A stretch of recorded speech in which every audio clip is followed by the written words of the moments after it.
সার্বভৌমত্ব রক্ষা করতে পেরেছি।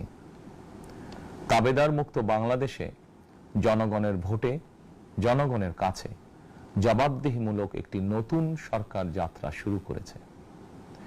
দেশে গণতন্ত্র এবং মানুষের অধিকার পুনঃপ্রতিষ্ঠার এই যাত্রা লগ্নে আমি দেশবাসীকে শুভেচ্ছা এবং আন্তরিক অভিনন্দন জানাই।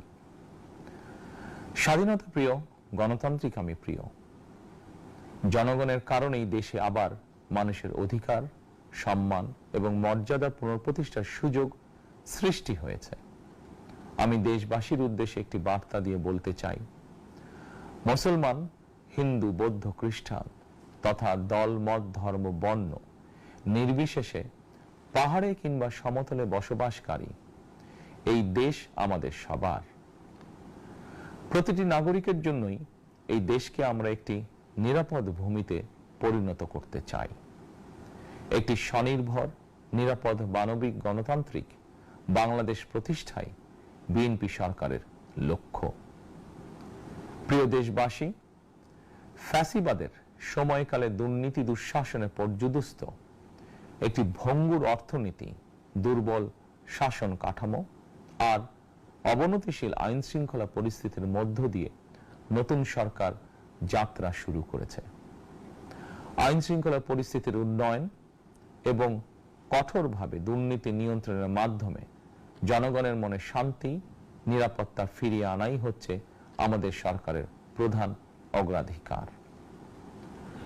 সারা দেশে জুয়া এবং মাদকের বিস্তারকেও বর্তমান সরকার আইন শৃঙ্খলা অবনতির অন্যতম কারণ বলে চিহ্নিত করেছে।